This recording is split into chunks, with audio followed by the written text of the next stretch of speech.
in Scythopolis or Beit. Let me show you where we are here. See it's right there. It says Scythopolis. So just south of the Sea of Galilee.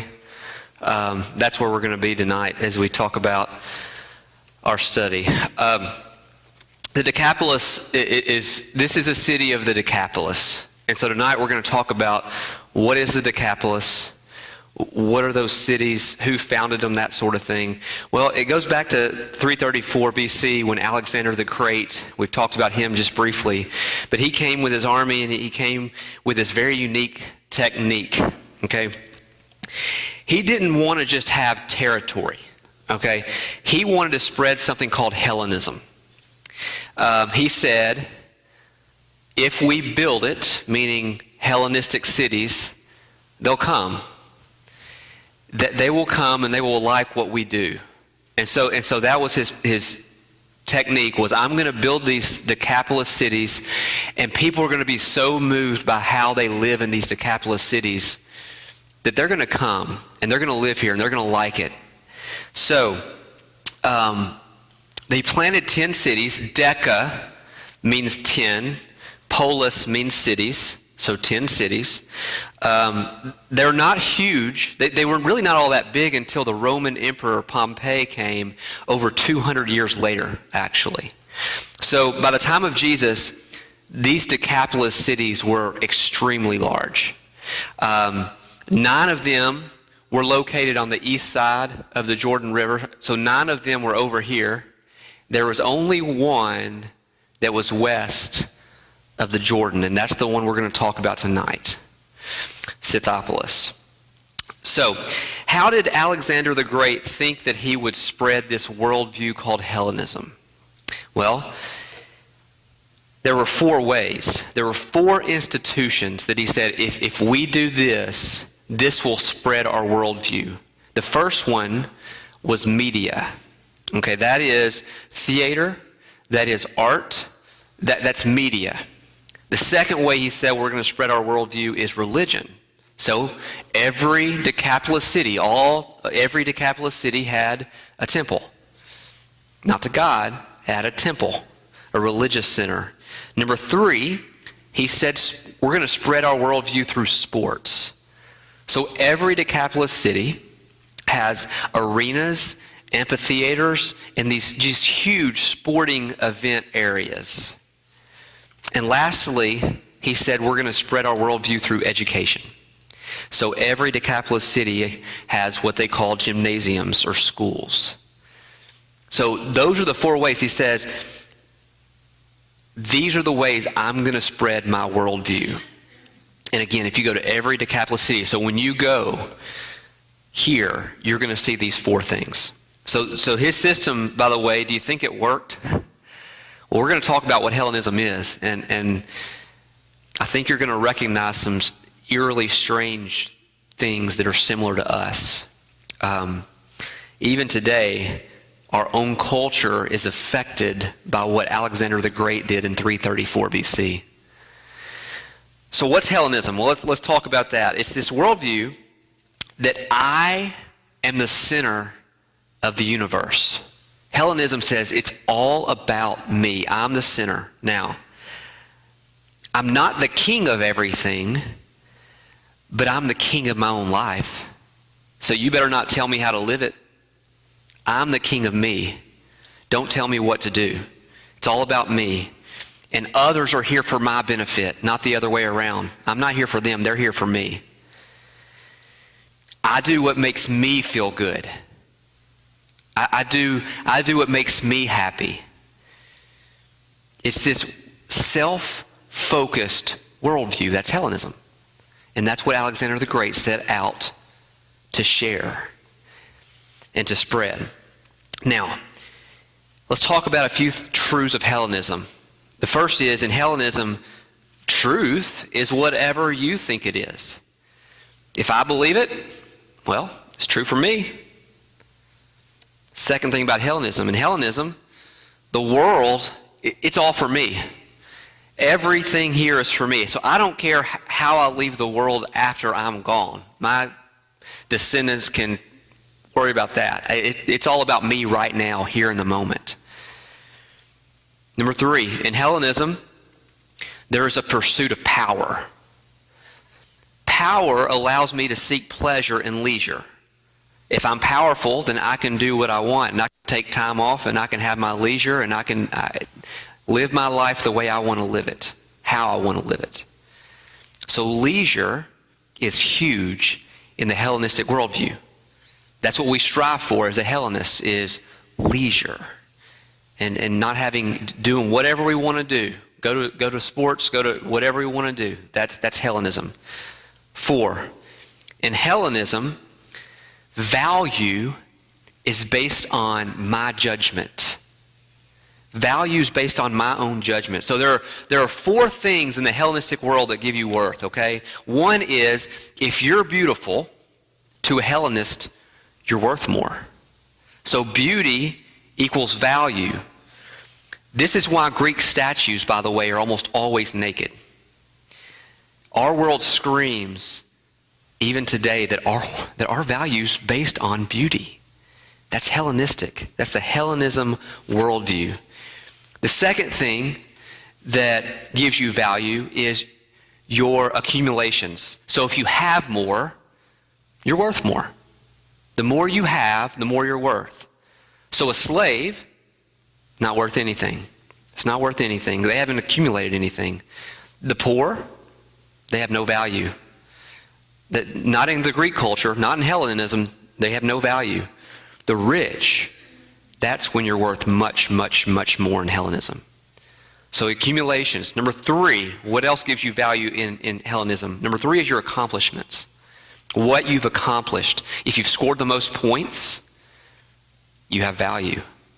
If you've won the most awards, you have value. If you defeated the most enemies, you're more valuable. If you've carved these amazing, beautiful statues that everybody comes and says, oh, wow, then you have more value. So in their culture, LeBron James is worth a whole lot more than a kid with Down syndrome. A young, vibrant person in their culture worth a whole lot more than an older person. Because the older person doesn't have as much time to accomplish new things, but the younger person has their whole life ahead of them. So in the Greek culture, being young is valuable. Being older is not. In the Greek culture, unborn baby, you're not worth anything. You haven't accomplished anything. It's Hellenism. Number 4. So, beauty, accumulations, accomplishments, and number 4 that gives you value is your status. So if you're born into the upper class, we're going to talk about classes in a minute. If you're born into the upper class, you're worth more just because of whose class you're born into. So the Jews, I want you to get in that world of the Decapolis city. That's their worldview, and that's what they're pushing on everybody. The Jews taught that there were 3 great sins to the Hellenistic lifestyle. 1, idolatry. 2, adultery. And 3 is bloodshed. Why? They were going to these arenas and watching the most vicious, nasty entertainment you can possibly think of, as people were literally giving their lives for the entertainment of all those in the arena. But that's Greek. Bloodshed. And you start thinking about it, we may not go to arenas to see bloodshed, but we like going to movies to see bloodshed. Kids like playing video games with lots and lots and lots of bloodshed. It's Hellenism. That's Hellenism. That's Hellenism. So let's kind of get into Scythopolis. You needed to get that background of Hellenism before we came to Scythopolis. Okay? So I want to get you there. This right here, okay, is a city gate. This is not in Scythopolis. This is what you see in Scythopolis. But this right here is the base. They just haven't uncovered it yet. That looks like this. This is something that's been excavated also in this area. But this is what this city gate looked like in Scythopolis as well. Okay, so there in a Hellenistic city, in the Decapolis, all of these Decapolis cities, there were 4 city gates. There were 4 of these. Okay, I want you to see just how massive and glorious this was, how huge it was. Now, in it, you'll see that there's 3 openings, right? You see a small one over here, and this huge one right here in the middle in the city gate. And you see these attached columns, which is exactly like what was at Scythopolis. Attached columns go all the way up, and it's about 5 stories high. But you can see just how big this is. Now, I want you to know, this is a city gate. There was no wall around any of these cities. It's not like this was keeping people out. I want you to see, because in these other places where we kind of go to on these Sunday night classes, you'll see these city gates, but all those are walled cities. None of the Decapolis cities are walled cities. They had these massive city gates. Why would they have this massive city gate without a wall? It's to show off. It's to show the world, look how we live. You want to come to our city? Yeah, you're going to come through this majestic, huge, beautiful gate because we're somebody. And because we have so much, we have value. It's Hellenism. It's Hellenism. The bigger things were, the better, the more value. Now, I said a minute ago, and this is where I want to pick up that piece of the story, that classes mattered in Hellenism.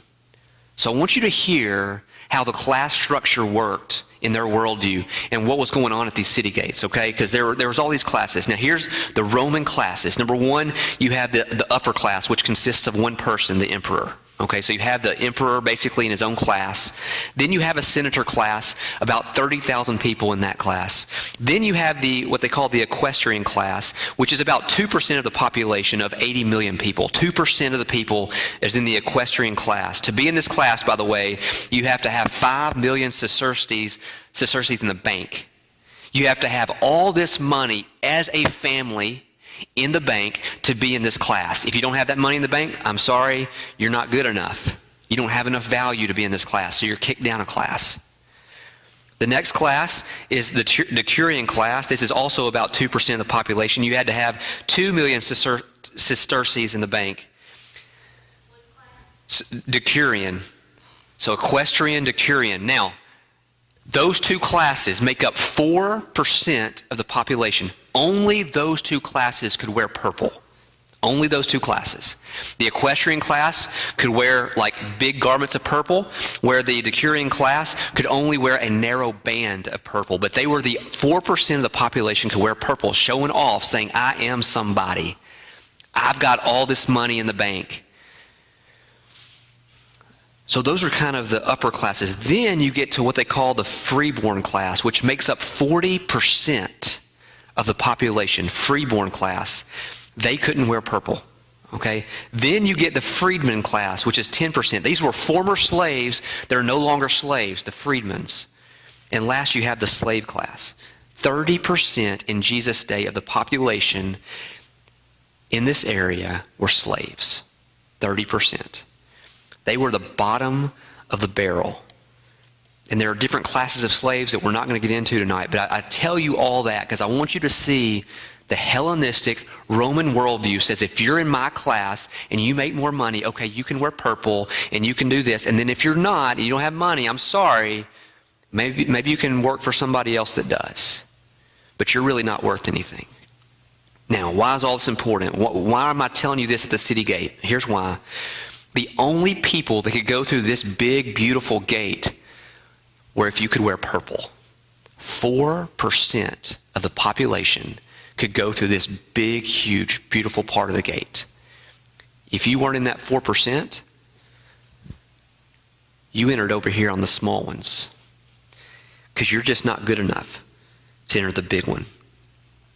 By the way, slaves, you can't go through this at all. You're not even worth enough to go through the city gate. So in Hellenism, some people are worth more than others. Now, something else I need you to see right here. I don't know what I did. Something else I need to see right here. Okay, so this right here is the right side of the city gate, where the smaller opening would have been right here. Okay, that's a smaller opening. This is where the bigger opening starts, okay, of the city gate in Scythopolis. Guess what was right over here, right outside the city gate? It's the city dump. The dump is right outside the city gate. All of the refuse came right there. The poor could go outside and pick through it. Now, somewhere in this dump, right out here, somewhere right here, was a marked place for newborn infants. 1 out of 3 babies in Scythopolis, 1 out of 3 would be left right there to die. 1 out of 3. So as you walk in, guess what you hear? You hear the crying of babies literally dying. Can you imagine? Why would they do that? Let's say you are in the decumanous class. So you have over 2 million sesterces in the bank, okay? But here's the thing, it's also built based on how big your family is. If you add to your family size, everything changes on the numbers and you could be dropped down a class. So to keep my purple, to keep going through that big, beautiful city gate right in the middle, I've got to give up my kid. But you know what? Value is found in what class I'm in. It's not found in having a kid in my family. It has nothing to do with what my kids become. It has everything to do with how much money I have. So I'm not dropping down a class. 1 out of 3 kids. So there's a reason, I told you before, that the rabbis started calling this the other side. It's because their worldview was so seductive and destructive to God's people. They said, that is the other side. You don't want to go over there. And that's what was being taught in Jesus' day. Don't you go to Scythopolis. Don't you go to these pagan cities. Now, how many people lived here? How many people lived in Scythopolis? Well, I want you to remember, anybody remember how big Capernaum was, Jesus' hometown? Anybody? Approximately? Remember? So scholars will debate 1,200, sometimes you hear up to a couple thousand, 1,200 or so is a good estimate though. This city during Jesus' day had 100,000 people. 100,000 people. And it was the 4th biggest Decapolis city. Jerash was the biggest. It had anywhere, they're not really sure the numbers, but somewhere between 250,000 and 500,000 people in Jerash at the time of Jesus. So, let's talk about Scythopolis. Why is it called Scythopolis? Alexander left a group of Scythian soldiers here, so that's why they called it Scythopolis. They build the Hellenistic world, the Greek culture. You build your cities in 3 parts. Okay? So first off, let me talk to you about outside the city. As you come into the city, it's called the Necropolis. Necros means dead. That's the cemetery. RBL was talking about one place that you can still go to today that the last like 3 miles before you hit the actual city is all cemeteries. That's how they built their cities. Right outside the walls for miles would be cemetery. That's the necropolis of the city. Then you get the polis, which is the city itself. And then you get what they call the Acropolis, which is the upper or the higher city. This is where you live if you're worth more, up on the hill, the Acropolis. So you have the polis, necropolis is a cemetery, the polis, and the Acropolis is the hill. And you're going to see that in this picture in a minute. You're going to see that in the middle of Scythopolis is this huge hill. Huge hill. And we're going to get to that in a minute. You'll see what I'm talking about. Now, every time Jesus went to Jerusalem, by the way, he would have passed by this city. So as I'm talking to you tonight about Scythopolis, those of you that are going, I want you to know, every time Jesus went to Jerusalem, he would have passed by Scythopolis. He may not have been in the city, he may not have gone in this gate or that sort of thing, but he was here. He has seen this city. Now, in the Old Testament, we do read about Beit Shean. Anybody know the Old Testament story here? Saul and Jonathan are fighting about 6 miles from here. Saul dies.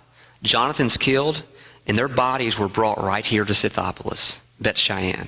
That's in 1 Samuel. You might want to, I don't know if I put this in the notes, 1 Samuel 31, 8 through 13. That happened right here. And I would encourage you, before you go to Scythopolis, to read the entire account of what happened, because it happened right here. Now, let me see if I can get to... Let me show you. So by the way, this is just kind of as you're walking. Let me show you this.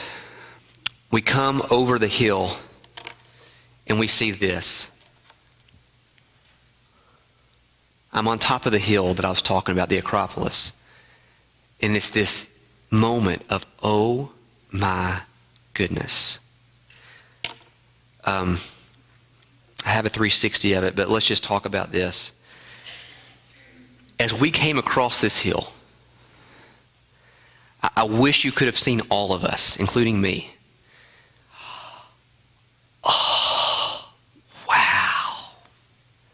We haven't seen anything like this on our trip until that point. We're getting out our phones, and we're taking pictures. And I'm with 35 people that just graduated high school. These kids could care less about taking pictures. Okay, the whole trip, they're just talking and having a good time and everything. They're not taking a single picture until we got right here. Where's my camera? Where's my camera? Oh, wow, this is amazing. And they're taking all these pictures. And I'll never forget this. RVL takes his hat off right here, and he throws it down, and he goes, whew. And he said this, he said, "You love this stuff. I've shown you God's creation all over Israel, and you don't get out and take a single picture. I come right here to man-made things, and all of you can't find your camera fast enough. You love it because this is where you live. This is Hellenism. And this is what we love."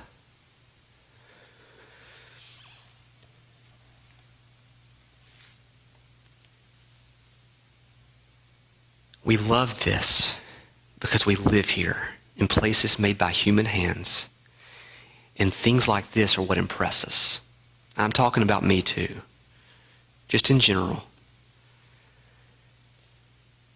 Now, I want to be clear. There's nothing sinful specifically about what we see here. I mean, it's not like, oh, they built an arena. Oh, that's so sinful. That's not what I'm saying. It's about what worldview is perpetrated here. You see, there's a worldview here that says it's all about me. There's a worldview that attaches worth to things created by human hands.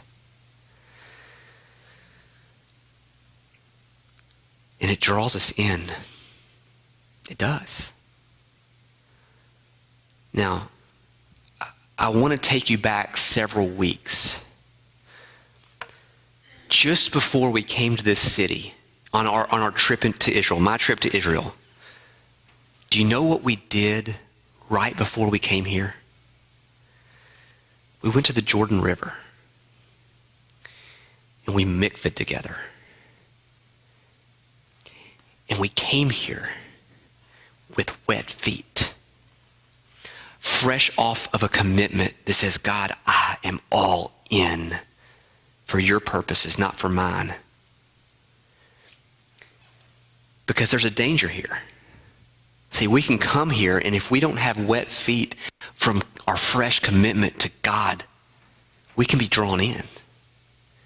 We can be drawn into this worldview, and all of a sudden, we can be participating in this. So the rabbis taught this: before you go here, you better mikvah.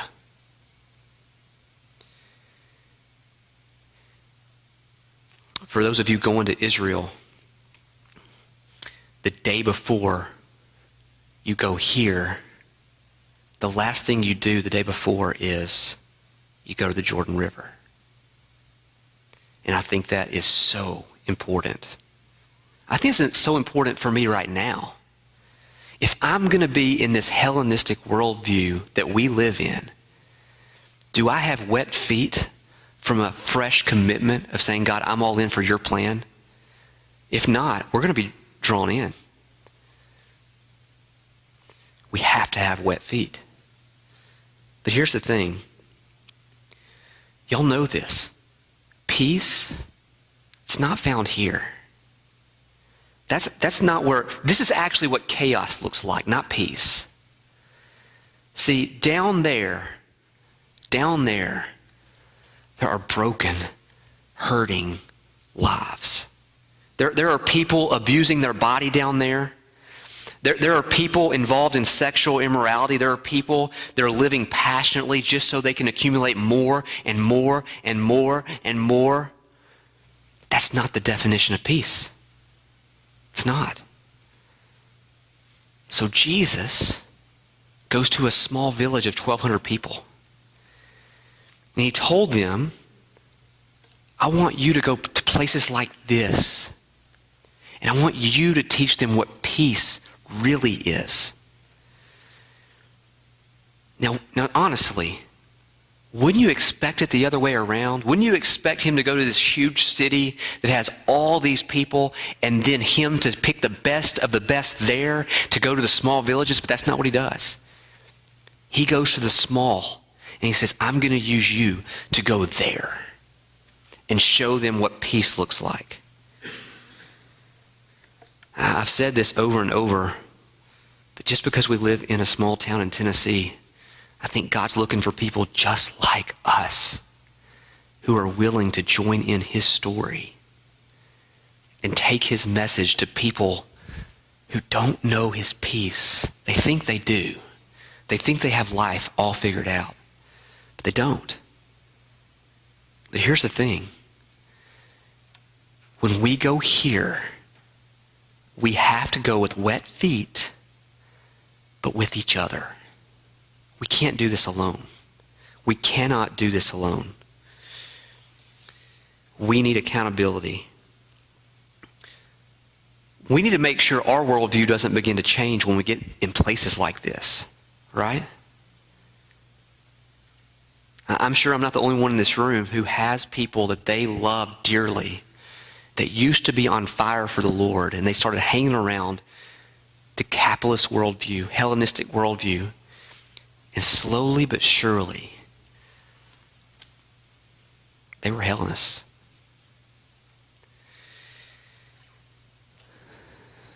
Now, I want you to also understand something else about this picture, by the way. This is 3% of the excavation. They've only excavated 3% of the city. Look how big that is. Do you understand how big the city was?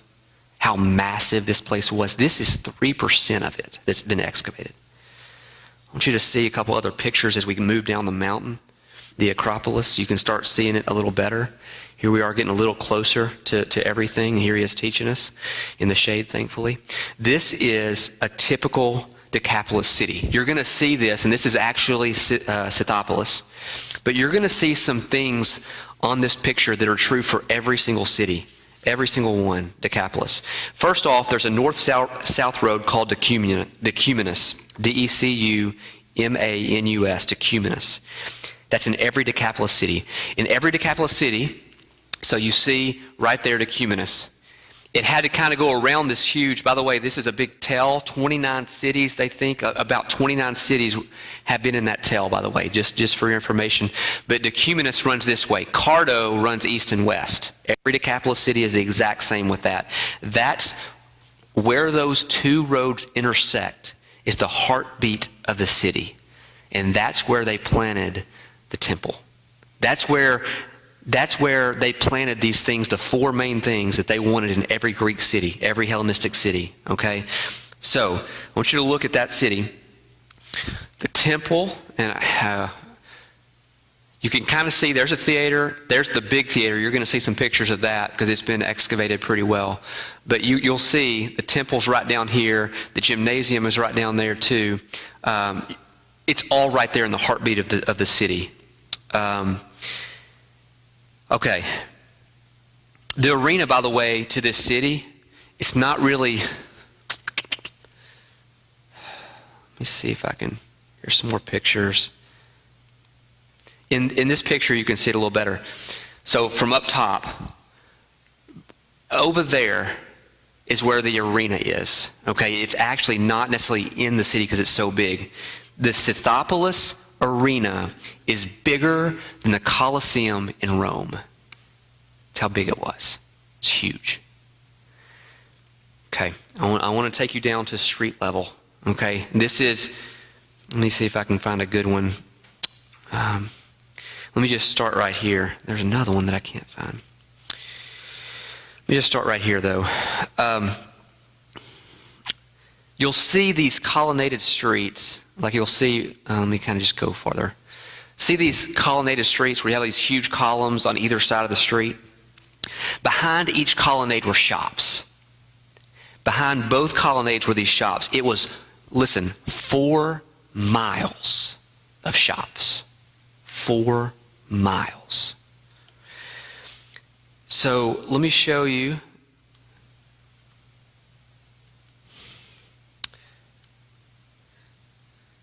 This right here is the temple, what they called the temple of Asclepius.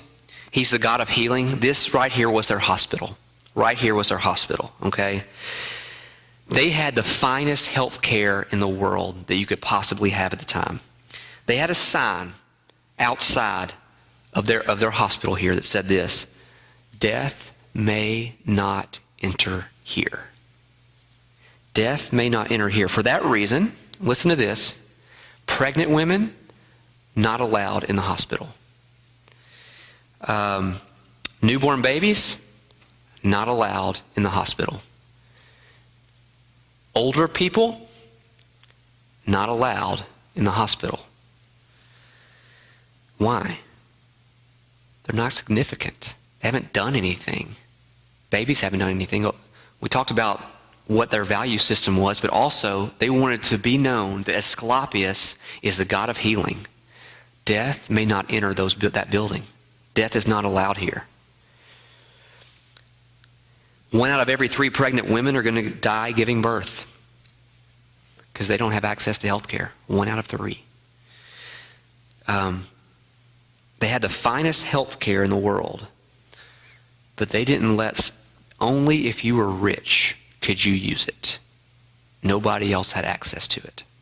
So here's how it works, okay? If you had money, you're in that class, the Decapolis class or the upper classes, what would happen is you would deposit some money here at this temple regularly. And when the time came for you to need the health care, guess what? You're invited in to receive help because you gave them money. If you didn't, sorry. Slaves had no hope, none, of getting any health care and having money. I want you to see some of these pictures because, like here, you see all these these columns that are down and that sort of thing. I want you to see, if I can find a better one, this one right here.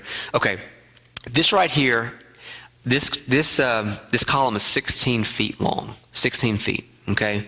It weighs 40 tons. 40 tons. It was brought from a rock quarry 8 miles away.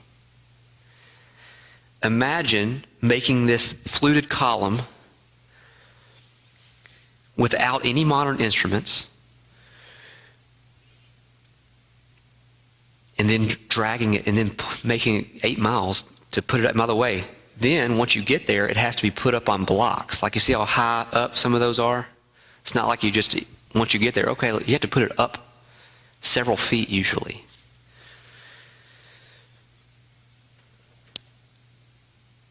So this is the worldview, because they say, look at what we can do. We're somebody. We can make these huge rock and we can move it 8 miles away, and we can make it these beautiful fluted columns without modern instruments, and we can make them perfect, because if you don't, you're going to feel kind of drowsy. And they made them perfect. And we do all that because we want to show you that we're somebody. We have value. Come and be a part of our worldview. Now,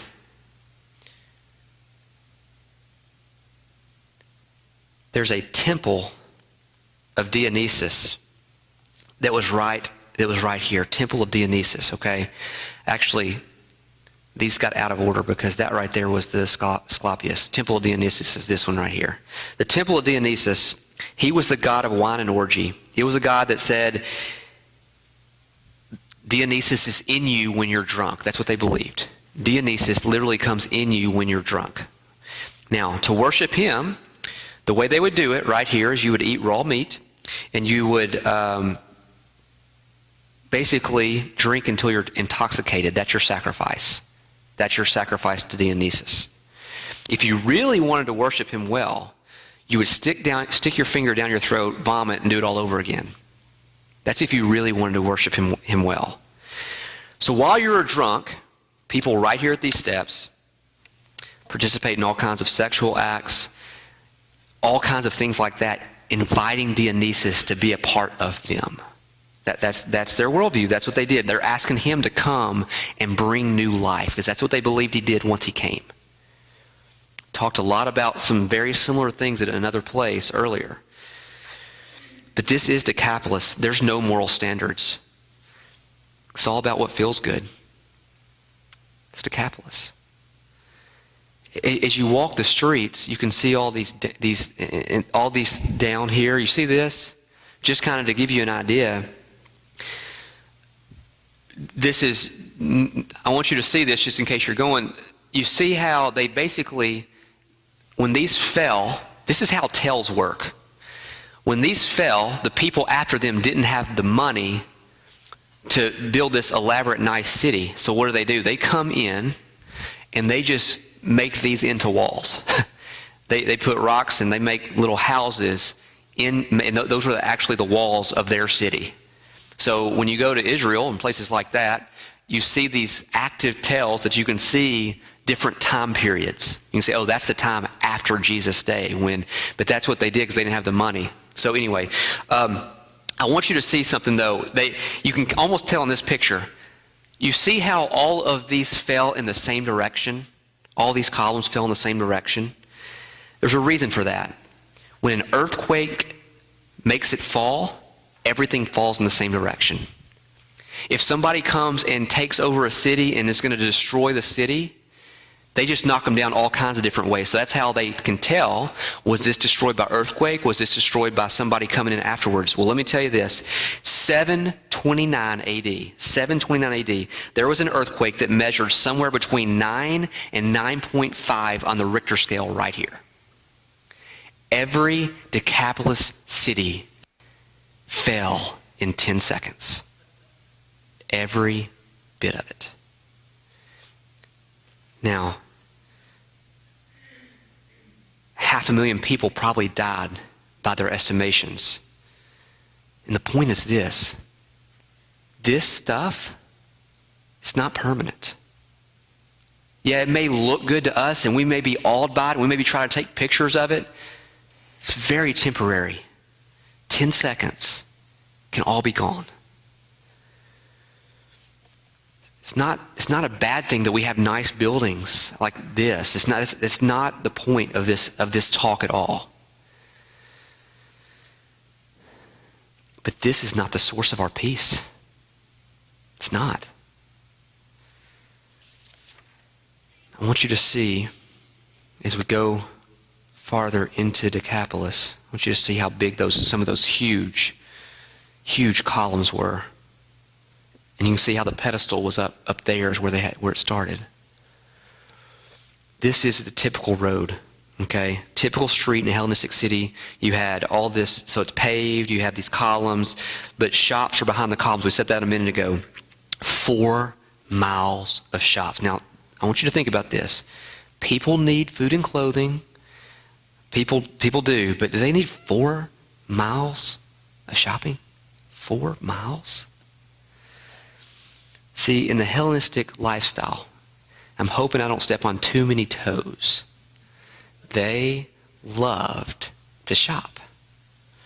They loved to shop because they wanted their desires always to be fulfilled. Oh, I want that. I would look so cute in that. You know what I mean? Those shoes, they're just to die for. And if I had those.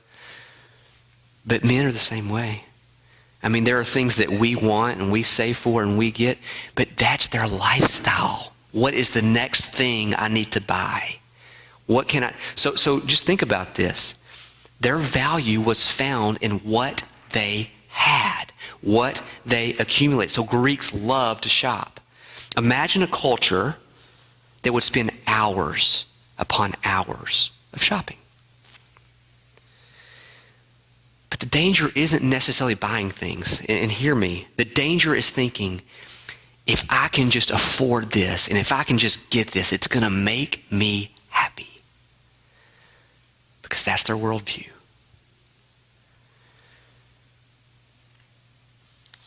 Turn over to Matthew 7, 13 and 14. Matthew 7, 13 and 14.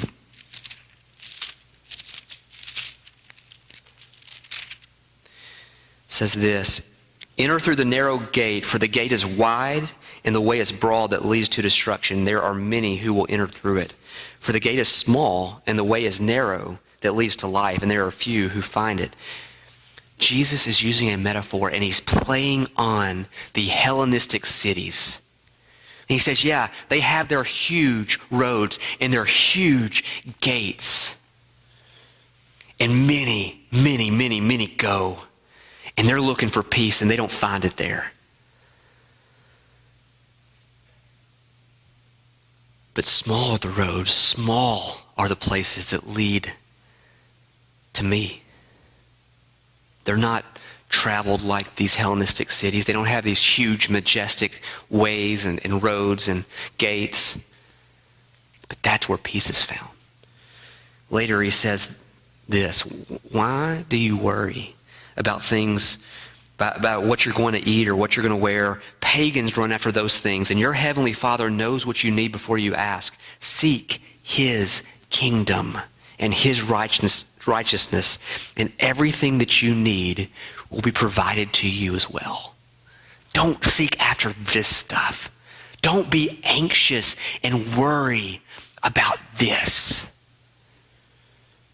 Instead, seek after me, and I'll give you what you need. It's not 4 miles of shopping. I'm what you need, because I'm where peace is found. This is the gymnasium right here. This is the school, okay? This is the school. There were 3 parts to the gymnasium. One is they had classrooms. That's where underneath the roof is the classrooms. 2 is called the Palestra. That's the place where you train the body. That's the open courtyard. That's actually right where I'm standing. This is the tile floor of the Palestra, okay?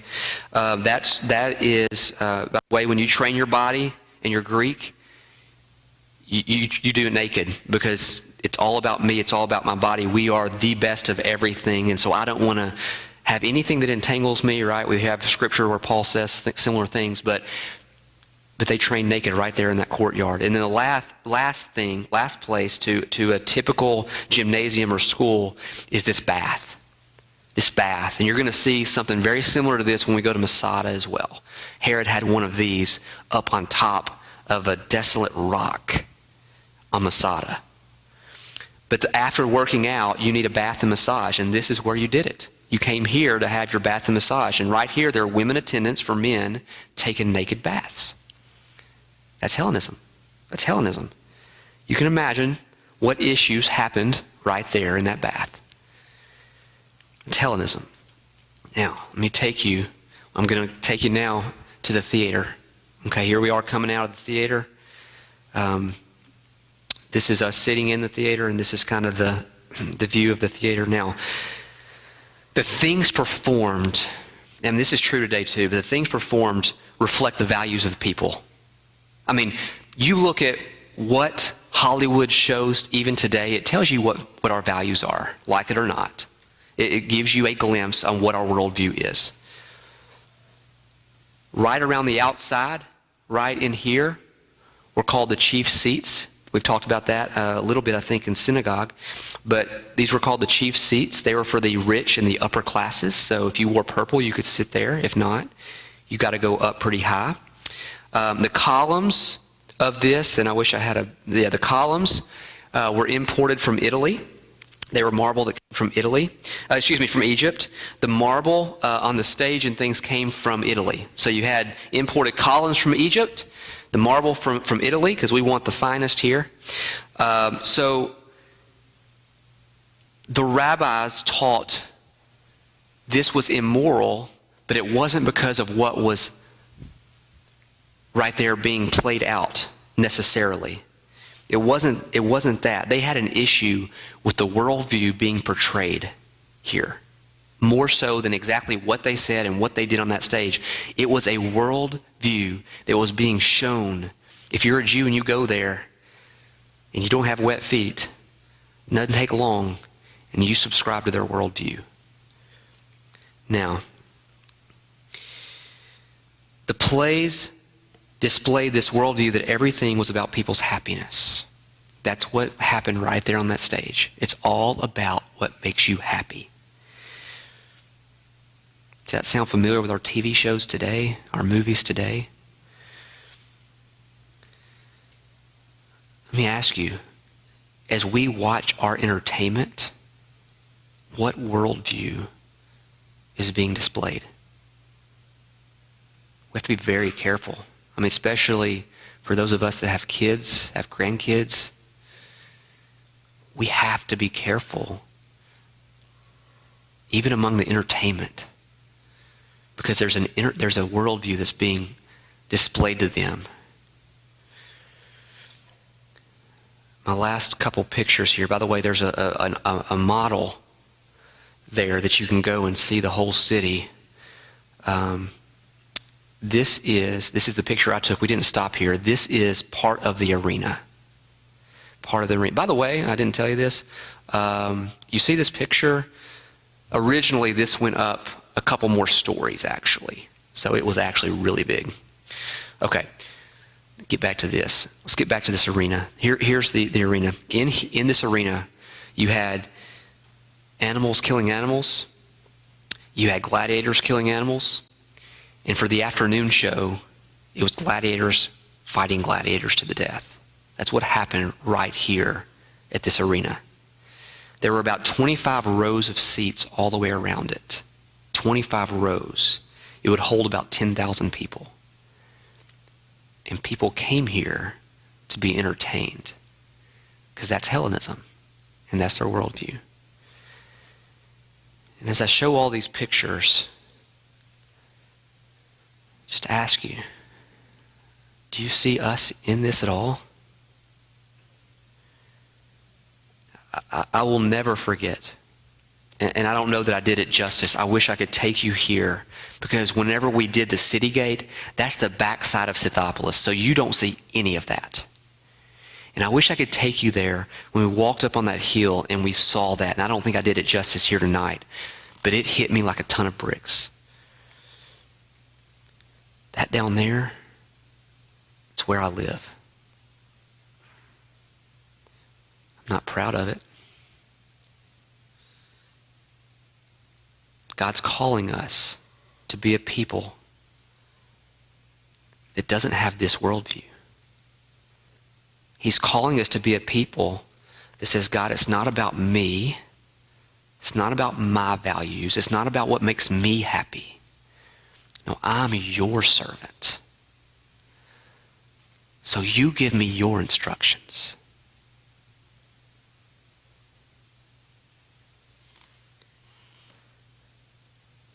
That's Hellenism. And God calls us to run until he equips us. And then when we go here, he says, you better have wet feet. You better be in my word. You better go in pairs so that this doesn't drag you down. Questions? Thoughts?